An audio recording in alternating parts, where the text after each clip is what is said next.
कभी हरियाणा की राजनीति की दशा दिशा तय करने वाले तीन दिग्गज सियासी परिवार इस बार बीजेपी और कांग्रेस के खेल में फंस गए हैं। चुनावी जोड़तोड़ से जीत की उम्मीद में इन दोनों पार्टियों ने तीनों परिवारों पर ही भरोसा नहीं किया है। ये परिवार पूर्व सीएम भजनलाल, बंसीलाल और किसान नेता छोटूराम के हैं। इनमें भजनलाल और छोटूराम की फैमिली को पार्टी बदलकर बीजेपी में जाना भारी पड़ गया। वहीं बंसीलाल परिवार को कांग्रेस ने ही खुडे लाइन यानी किनारे कर दिया। आइए आपको सिलसिलेवार तरीके से बताते हैं कि इन तीनों परिवारों के साथ क्या खेल हुआ। सबसे पहले भजनलाल परिवार की बात करते हैं। चौधरी भजनलाल 3 बार हरियाणा के सीएम रहे। उनकी विरासत बेटे कुलदीप बिश्नोई संभाल रहे हैं। कुलदीप बिश्नोई जब 2014 में कांग्रेस में थे तो उन्हें हिसार से टिकट मिली। हालांकि वे तब इनेलो के दुष्यंत चौटाला से हार गए थे। इसके बाद कुलदीप पत्नी रेणुका बिश्नोई और बेटे भव्य बिश्नोई के साथ अगस्त 2022 में बीजेपी में शामिल हो गए। इस बार कुलदीप हिसार सीट से टिकट के बड़े दावेदार थे। उन्होंने इसका दावा भी ठोका था, लेकिन बीजेपी में उनकी नहीं चली और टिकट पूर्व उप प्रधानमंत्री चौधरी देवीलाल के बेटे रणजीत चौटाला को मिल गई। भजनलाल हरियाणा के प्रसिद्ध 3 लालों में से एक थे। सबसे ज्यादा 13 साल तक वो मुख्यमंत्री रहे। पहली बार 1979 में, फिर 1982 और फिर 1991 में वो हरियाणा के मुख्यमंत्री बने। आपको बता दें कि भजनलाल व्यापारी से सरपंच बने थे और उसके बाद राजनीति में आए। अब बात बंसीलाल परिवार की करते हैं। पूर्व सीएम बंसीलाल 4 बार हरियाणा के मुख्यमंत्री रहे।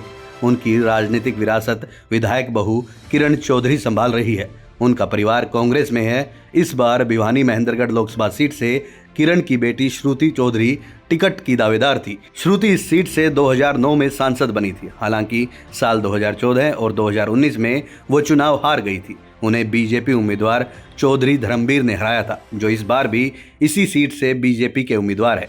कांग्रेस ने उनकी टिकट काटकर विधायक राव दान सिंह को दे दी। आपको बता दें कि बंसीलाल का स्वतंत्रता सेनानियों में नाम था। पूर्व प्रधानमंत्री इंदिरा गांधी और संजय गांधी के वो बड़े करीबी रहे। 1968, 1972, 1986 और 1996 में वो 4 बार हरियाणा के मुख्यमंत्री बने। 1996 में कांग्रेस से अलग होकर उन्होंने हरियाणा विकास पार्टी बनाई। उनके बेटे सुरेंद्र सिंह भी हरियाणा में कैबिनेट मंत्री और राज्यसभा सांसद रह चुके हैं। सर छोटूराम के परिवार की राजनीतिक विरासत उनके नाती पूर्व केंद्रीय मंत्री बीरेंद्र सिंह संभाल रहे हैं। बीरेंद्र सिंह के बेटे बृजेंद्र सिंह 2019 में हिसार से बीजेपी की टिकट पर लोकसभा चुनाव जीते। बृजेंद्र ने मार्च महीने में ही बीजेपी छोड़ दी। इसके बाद वे कांग्रेस में शामिल हो गए। इसके बाद बीरेंद्र सिंह ने बेटे के लिए हिसार और सोनीपत सीट से दावा ठोका। उन्होंने हिसार को प्राथमिकता भी बताया। हालांकि कांग्रेस ने उन्हें झटका देते हुए कहीं से भी टिकट नहीं दी। आपको बता दें कि सर छोटूराम किसानों के मसीहा कहे जाते थे। उनका जन्म 24 नवंबर 1881 को रोहतक के गढ़ी सांपला गांव में हुआ था।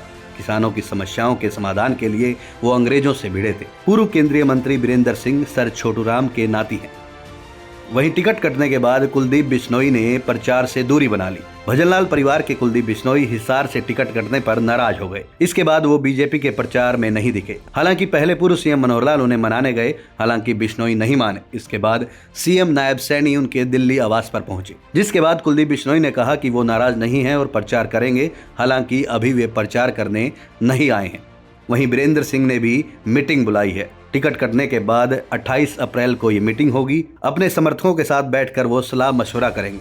बेटे की टिकट कटने पर बीरेंद्र सिंह ने कहा कि उनके बेटे की चुनाव लड़ने की इच्छा थी। पता नहीं कांग्रेस ने क्या सोचा। उन्होंने ये भी कहा कि अगर कोई बुलाएगा वे तभी प्रचार करने जाएंगे। वहीं किरण चौधरी आज बड़ा फैसला ले सकती है। अपनी बेटी की टिकट कटने के बाद उन्होंने समर्थकों की मीटिंग बुलाई है। ये मीटिंग उनके भिवानी आवास पर होगी। इसमें वो कोई बड़ा फैसला ले सकती है। लेकिन बड़ा सवाल ये है कि इन दिग्गज परिवारों को किनारे करने के पीछे दोनों ही पार्टियों की सियासत क्या है। राजनीतिक विश्लेषकों की माने तो अक्टूबर नवंबर में हरियाणा में विधानसभा चुनाव होने। ऐसे में दोनों पार्टियां किसी परिवार के पीछे चलने या चेहरे की सियासत में नहीं उलझना चाहती। उनकी कोशिश है कि संगठन के जरिए ही सियासत की जाए, ताकि पार्टी को किसी तरह का प्रेशर ना झेलना पड़े। इसके अलावा अपने किसी भी फैसले के लिए बड़े राजनीतिक परिवारों के आगे झुकना न पड़े। वे इन परिवारों को स्पष्ट संदेश देना चाहते हैं कि राजनीति में परिवार नहीं बल्कि पार्टी बड़ी होती है। इसलिए वे इनके आगे घुटने टेकने जैसी स्थिति में नहीं जा रहे हैं।